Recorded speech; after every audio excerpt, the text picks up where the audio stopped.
सभी मीडिया बंधुओं का हार्दिक अभिनंदन और स्वागत हम करते हैं।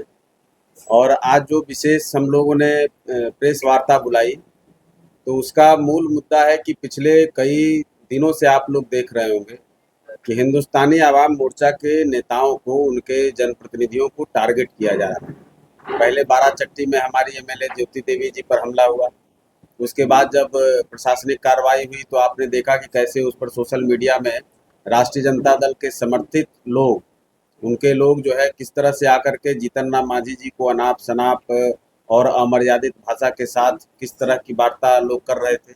उसके ऊपर जब पुलिस ने संज्ञान लिया और कुछ लोगों की गिरफ्तारी हुई, तो कल हमारे नेता अतरी में, गया जिले के अतरी में खिजरसराय में एक सिसवर गांव है, वहां पर एक स्कूल के कार्यक्रम में सभा कर रहे थे। वहां पर राष्ट्रीय जनता दल के कुछ अराजक तत्व आकर के, बल्कि उसके पीछे और कई लोग भी हैं जो अभी पुलिसिया कार्रवाई में, जांच में सामने आएगा, उसमें 2-3 गिरफ्तारियां भी हुई हैं।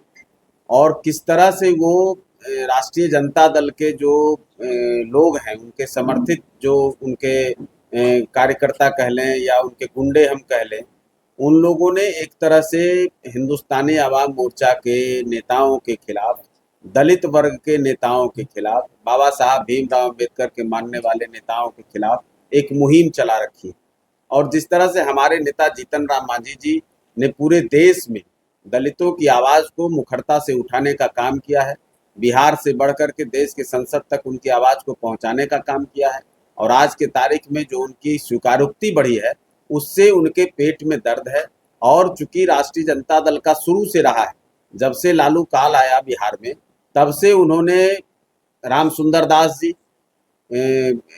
कली भोला पासवान शास्त्री जी, जगजीवन राम जी, ऐसे राजनेताओं के पीढ़ी को उन्होंने दफन कर दिया और एक ऐसी राजनीति को जन्म दिया जो उनका गुणगान करे, जो उनके यहाँ खाना बनाने का काम करे, जो उनका जूता साफ करने का काम करे, जो उनका ढोलक बजाने का काम करे, जो उनका गुणगान करने का काम करे, वैसे लोगों को उन्होंने चिन्हित करके आगे किया। और जिन लोगों ने भी राजनीति करने की कोशिश की, वैसे लोगों की राजनीति को उन्होंने खत्म किया।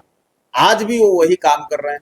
हमारे नेता जब जब मुखर होकर के गरीबों की आवाज बनते हैं, तब तब उन पर हमले होने लगते हैं। हमारे राष्ट्रीय अध्यक्ष जी जब यात्रा पर निकलते हैं, तब उनके पेट में दर्द होने लगता है। पिछली बार भी जब हमारे नेता संतोष मांझी जी गरीब संपर्क यात्रा कर रहे थे, तब देखिए उन्होंने कैसे कैसे क्या किया। इस बार भी हमारे संतोष मांझी जी जब गरीब चौपाल कर रहे हैं, हर जिलों में जा रहे हैं, कल ही हम लोग सिवान में थे, तब फिर उनके पेट में दर्द शुरू होगा। और यही कारण होता है कि राष्ट्रीय जनता दल फिर इस तरह से हम लोगों पर हमलावर होता है। तो हम बस इतना ही आपसे कहने आए हैं, सम्राट चौधरी जी की पुलिस पर, इस सरकार पर हिंदुस्तानी आवाम मोर्चा का पूरा भरोसा है। हम तो उस सरकार के अंग भी हैं और सरकार के कार्यशैली से परिचित भी हैं।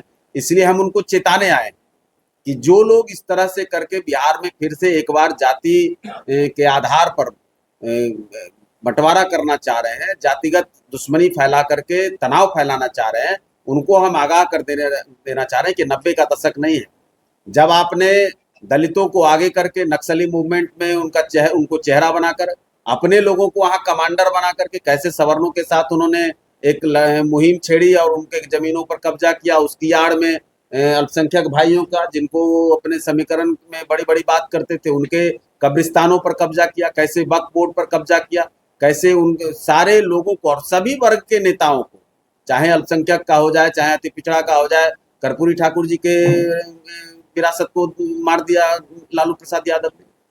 किसी भी वर्ग से कोई लीडर पैदा नहीं हो, यही उनकी राजनीति है। और आज भी वो तेजस्वी यादव को, लालू प्रसाद जी का तो एक मिशन है, किसी भी हाल में तेजस्वी प्रसाद को हम मुख्यमंत्री बनाए, जो होने से रहा। जब हम लोग उनके साथ गए तो उनका फिर से हम लोगों ने वही रवैया देखा। तब फिर जब से जीतन राम मांझी जी अलग हो गए, उसके बाद से देख लीजिए उनका पतन चालू है। और उनको ये मालूम है कि जीतन राम मांझी, संतोष मांझी जिसके साथ रहेंगे, सरकार उसी की बनेगी। अब कोई दाल गलने वाली नहीं है। तो व्याकुलता में, अकुलाहट में वो इस तरह का काम कर रहे हैं। तो हम बस यही चेताने आए हैं कि तेजस्वी यादव जी अपने लोगों को कहिए पजामे के अंदर रहें। अगर ज्यादा व्याकुल होंगे तो फिर इलाज हम लोग भी करना जानते हैं। हम लोग ऐसा नहीं है कि आपसे डर से चुप करके बैठ जाएंगे। आपकी लंका में भी आग लगेगी। आप जो शीश महल में बैठकर ट्वीट ट्वीट खेल कर और अपने लोगों के यहाँ से जिहाद करवा रहे हैं, इस तरह का काम करवा रहे हैं, तो जवाब आपको भी मिलेगा। आप भी घरों से निकलना फिर मुश्किल हो जाएगा। अगर जीतन राम मांझी जो जन नेता है, जो संघर्षों के दम पर यहाँ तक आए हैं, जिनका इतिहास पड़ा हुआ है, अगर उनको आप चाहते हैं कि वो घर में बैठ जाए और वो सभा नहीं कर पाए, वो कार्यक्रम नहीं कर पाए, अगर वो करेंगे तो अपने लोगों से आप हमले करवाएंगे, तो आपको भी बिहार में निकलना मुश्किल हो जाए, आपको भी घरों से निकलना बंद कर देंगे। अभी भी जो मम्मी के घर में रहते हैं ना, वहां से निकलना बंद कर देंगे। हैसियत में रहिए। अब ये 90 का बिहार नहीं है, ये 2020 का 21 का बिहार है, जहां नीतीश कुमार जी से आगे बढ़कर के अब सम्राट चौधरी की सरकार है। ऐसे लोगों को हम अच्छे से जवाब देंगे। हम यही चैलेंज करने आए हैं। और 8 पॉइंट जो आप लोगों को हम लोग दे रहे हैं, हमारे नेता जीतन राम मांझी जी ने एक ट्वीट किया, जब वो कुछ बोलते, एक तो उन्होंने कहा नहीं, आप लोगों ने देखा होगा कि कैसे एक जाति बिरादरी के नाम पर कि उन्होंने कहा कि इसको बिहार से बाहर चले जाना चाहिए, जबकि उन्होंने कहा था अपराधियों के बारे में कि अपराधी या तो अपराध छोड़ दें या तो बिहार छोड़कर चले जाएं। उसको कुछ लोगों ने ट्विस्ट कर दिया और फिर उसके आधार पर वो असल बात है कि उसको कराया गया। राष्ट्रीय जनता दल की जो टीम है, जो सोशल मीडिया टीम है, आप उसको उसके कार्यशैली को जानिए, कैसे आज कॉकरोच पार्टी बनाने वाले लोग उनके साथ हैं। वो जब से वो लोग इनके साथ आए हैं तब से यही काम। अब तो ये भी तेजस्वी यादव भी उसी राह पर है जिस राह पर राहुल गांधी के लोग चल रहे हैं और स्टालिन के लोग थे। तो एक उनके साथ जो राजनीतिक साड़ू वाली रिश्ता इन्होंने बनाई है, तो उसके बाद इनका भी वही कारनामा हो गया है कि जहां कहीं भी कुछ होता है तो अपने सोशल मीडिया टीम को एक्टिव करके समाज में नफरत फैलाने का काम करते हैं। वहीं से नफरत फैलाया गया, वहीं से शुरुआत हुई। और अब वो चाहते हैं कि इसी बहाने जीतन राम मांझी जी की विरासत को, उनकी पार्टी को, उनके चाहने वालों को, जो दलित उनके चलते आज एक मुखरता से हर जगह आगे आ रहे हैं, सबको दफनाने की कोशिश और सबको राजनीतिक रूप से मिटाने की कोशिश जो उनकी है, उसको हम अमली जामा किसी भी कीमत पर नहीं पहनने देंगे। और 8 पॉइंट हम आप लोगों को दे रहे हैं। अपराधी पर अगर कार्रवाई हुई तो फला जाति का उसको टारगेट कर रहे हैं। अपराधी कोई घटना घटा रहा है, उसको अगर 2 दिन गिरफ्तारी में देर हो जाए तो सरकार उसका साथ दे रही है। अपराधी अगर उनकी जात का होगा तो हंगामा करेंगे उनको बचाने के लिए। अपराध अगर उनकी जात पर होगा तो वहां पहुंच जाएंगे। लेकिन अगर दूसरे वर्ग के लोगों के पास कहीं होगा, तेजस्वी प्रसाद यादव एक उदाहरण बता दे जहां किसी दलित की हत्या पर, जहां किसी अल्पसंख्यक की हत्या पर, जहां किसी अति पिछड़े की हत्या पर वो गए भी हो। अरे उनका तो छोड़ दीजिए, उनके साथ जो मुकेश सहनी जी हेलीकॉप्टर में मछली खा रहे थे, उनके पिताजी की हत्या के बाद भी तेजस्वी प्रसाद यादव नहीं गए। ये उनकी मानसिकता है, वो वही चाहते हैं। तो वो जो प्रोग्राम उनका उनके लोगों ने सेट कर दिया, वो लाठी घुमाओ तेल पिलाओ वाला, उसको हम लोग अब चलने नहीं देंगे। सम्राट चौधरी का डंडा चलेगा ना, उनकी पुलिस का डंडा चलेगा, तो सब लाठी घर में बंद हो जाएगा। ये 8 पॉइंट हम आप लोगों को दे रहे हैं। और हम चाहेंगे कि सम्राट चौधरी जी से भी कि तेजस्वी यादव जी की मंशा को जरा पूरा कर दीजिए। उसमें एक बड़ा चीज है कि हम राजद नेतृत्व से सवाल भी है कि आप अगर तेजस्वी प्रसाद यादव में हिम्मत है तो इसका जवाब दें। वो सोशल मीडिया के माध्यम से नहीं, तथ्यागत जवाब दें। हमने कहा है कि हमारे नेता ने ट्वीट किया है, जीतन राम मांझी, इस ट्वीट को से आप लोग भी अवगत होंगे कि अगर सामाजिक न्याय की राजनीति का दावा करते हैं वो, तो कुछ सवालों का जवाब देना चाहिए। जिससे बिहार के जेलों में बड़े संख्या में बंद लोगों की सामाजिक संरचना पर गंभीर चर्चा कर लें कि कौन लोग बंद हैं, कौन अपराध में, किस तरह के अपराध में, कौन दुर्दांत अपराधियों की लिस्ट में। वहां भी अगर उनको चाहिए तो हम कहते हैं कि वहां भी जातिवार सूची हम लोग निकलवा देंगे, सरकार से कहेंगे कि निकलवा दीजिए। दलितों को सरकार द्वारा दी गई पर्चा भूमि पर सबसे अधिक अवैध कब्जे का शिकायत किन लोगों के खिलाफ आता है, उसका भी एक हम लोग चाहेंगे कि भाई जाति जनगणना के साथ साथ वो भी जनगणना करा दीजिए, कौन लोग जमीनों पर कब्जा किए हुए दलितों की। दलित अत्याचार अधिनियम के तहत दर्ज मामलों में बार बार कुछ खास सामाजिक समूहों के नाम क्यों सामने आते हैं? हमने आंकड़ा दिया है कि भाई इसमें 50% आपके लोग हैं।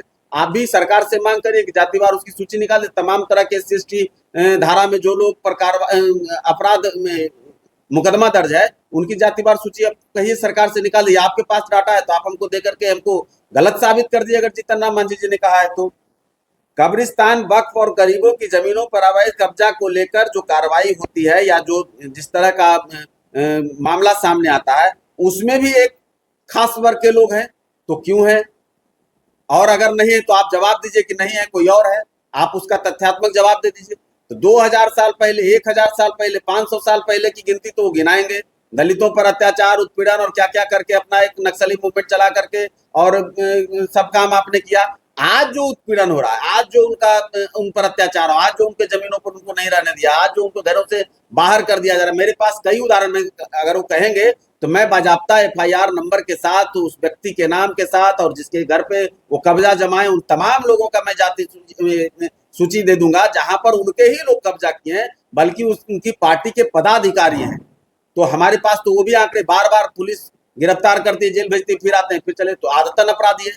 तो वैसे लोगों का हमने अगर सूची जारी किया, पेट में दर्द होने के बजाय और इस तरह से ढेला चलवाना या कहीं हंगामा करवाना, इसके बजाय अगर हिम्मत है तो आप तथ्यात्मक जवाब दीजिए। आपके पास तो सोशल मीडिया की टीम है, रोज आपका दावा होता है, तो इस दावे को भी आप पलट करके जवाब दीजिए अगर हैसियत है तो। हम बस इतना ही कहने आए हैं और ये चेताने आए हैं कि अपने लोगों को रोक लीजिए, नहीं तो रोकना हमको आता है। आपका सीधा आरोप राजद कार्यकर्ताओं पे है, तो आप इसका दोषी राजद के किस नेता को मानते हैं कि आपके नेताओं पर हमले हो रहे हैं इस वक्त के?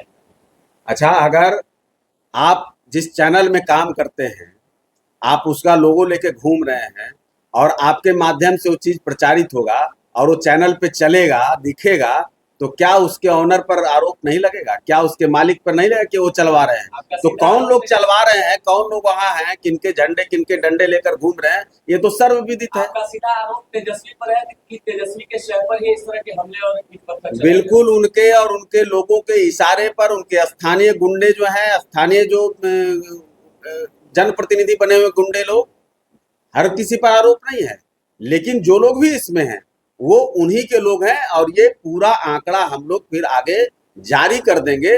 तमाम तरह के अपराध जिस पर एफआईआर हुआ है, किस वर्ग पर एफआईआर हुआ है और कौन लोग उसमें नामजद हैं, ये पूरा सूची हम जारी करेंगे और उनका संबंध किस पार्टी से ये भी जारी कर देंगे। लेकिन हम मौका दे रहे हैं कि तेजस्वी प्रसाद जी, हमारे नेता जीतन राम मांझी जी के सवालों का तथ्यात्मक जवाब, आंकड़ों के साथ जवाब दे दें, उसके बाद हम प्रतिवाद उनका करेंगे। सर, आपने कहा कि किस वर्ग मुसलमानों से?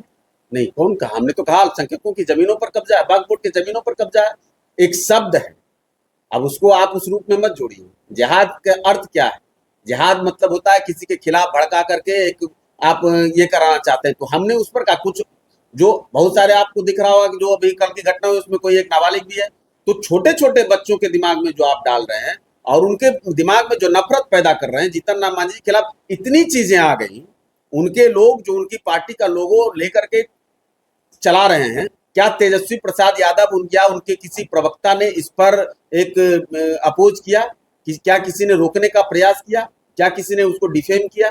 क्या किसी ने अपने तरफ से उसके लिए माफी मांगी? राजद का एक तो आपकी चुप्पी बताती है कि आपकी सहमति है, ये क्लियर है। एक और सवाल हमारा रहेगा सर कि एक तरफ आप लोग कहते हैं कि सुशासन की सरकार है, दूसरी तरफ आप खुद कह रहे हैं कि हम अगर ऐसा होगा तो हमारी पार्टी के लोग या हम लोग आपको निकलना मुश्किल कर देंगे। तो क्या लगता है बिहार के प्रशासन पर आपका भरोसा नहीं है? आप लोग खुद मोर्चा खोल रहे हैं। हमने कहा अगर जैसे पुलिस तो कार्रवाई कर रही, आधे घंटे के अंदर अपराधी पकड़े गए, कोई 24 घंटे के अंदर अपराधी पकड़े, तो पुलिस तो अपना काम कर रही है। लेकिन वो अगर ऐसे ही करते, देखिए वो तो आदतन अपराधी है ना। 8 साल लालू यादव जेल में रह करके आए, लेकिन वो मानने को तैयार नहीं है कि हम भ्रष्टाचार के, हम कहेंगे कि हमको फंसा दिया। उसके बाद घोटाले पर घोटाले के बाद जब सजा होना शुरू हो गया, उसके बाद भी जब मौका मिला नीतीश कुमार जी के आशीर्वाद से 17 महीने रहने का, तो मिट्टी घोटाला कर दिया, तो कुछ घोटाला कर, तो जहां मौका मिलता तो आदतन लोग होते हैं अपराधी। एक कितने लोगों को आप जेल में डाल देंगे? कोई जेल में किसी को डालेंगे, फिर दूसरी तरफ से तैयार कर देगा। तो एक उनके यहाँ एक ट्रेनिंग सेंटर है, एक सीरीज है, एक तरफ से आप उन पर कार्रवाई करेंगे, फिर दूसरे लोगों को वहां पर से डाल देंगे। तो वो जो मानसिकता है, मैंने कहा ना, एक प्रोग्राम सेट करके दिया हुआ है। उनके लोगों को लगता है कि बस बिहार का मतलब हम, बिहार का मतलब लालू यादव, बिहार का मतलब वही राजा, वही सब कुछ जो तय कर देंगे। अगर उस, मैंने कहा कि अगर वो इस तरह का काम कर रहे हैं, तो जिस जाति की बात वो करते हैं, जिस समीकरण की बात करते हैं, उनके नेताओं पर भी देख लीजिए। नित्यानंद राय अगर गृह राज्य मंत्री हैं, उनके खिलाफ कैसे किन तरह के बयानों को दिया था। तेजस्वी प्रसाद यादव का बयान आप याद कर लीजिए, जब वो उप मुख्यमंत्री बने थे तो किस तरह से नित्यानंद राय को धमकाया था। तो आप जब धमकाएंगे तो आप अपने लोगों को संदेश देते हैं। एक नेता, एक जो उसका मॉडल होता है, वो अगर कुछ बोलता है, वो जिस तरह से एक्ट करता है, तो उसको उनके लोग कॉपी करते हैं। उनके पहनावे को, उनके कपड़े को, उनके बोलने के स्टाइल को, उनके कार्यशैली को, सबको कॉपी करते हैं। तो उनका जो स्टाइल रहा, चाहे 15 साल वो सत्ता में रहे तब, अब जब विपक्ष में है तब भी, तो उस हिसाब से हम कह रहे हैं। हाँ, पुलिस कार्रवाई कर रही है, लेकिन इसका मतलब ये नहीं कि हम हाथ पर हाथ धरे बैठे रहेंगे और हम किसी के भरोसे रहेंगे। जीतन राम मांझी जी पर एक ढेला चला है तो सैकड़ों ढेलों से प्रतिवाद मिलेगा। हम सुभाष चंद्र बोस के भी मानने वाले हैं, ईंट का जवाब पत्थर से देंगे, छोड़ेंगे नहीं। शरण जी, मेरा एक सवाल रहेगा, जिस प्रकार यही है कि जीतन राम मांझी जी ने नहीं कहा, जब कुछ एनकाउंटर हुए, कुछ अपराधी मारे गए और जिसका आपके पास वीडियो फुटेज है कि उसने गोली मारी तो उसको पुलिस ने पकड़ने का प्रयास किया, वहां पर भी जब जो आदमी सरकारी कार्यालय में जाकर सरकारी अधिकारी को गोली मार रहा है, उसके इनकाउंटर पर भी आप कह रहे हैं, तेजस्वी प्रसाद ने कहा, उनके लोगों ने कहा कि ये एक जाति को टारगेट कर रहे हैं, तो उसके जवाब में जीतन राम मांझी जी ने कहा कि जो अपराध करेगा, जो इस तरह के कृत्य को करेगा, उसको गोली मारी जाएगी, उसका इनकाउंटर होगा, उसको पकड़ा जाएगा, छोड़ा नहीं जाएगा आपके डर से। तो या तो अपराध छोड़ दीजिए या बिहार छोड़ दीजिए। अब इसको फिर अपनी जाति के रूप में उन्होंने ले लिया।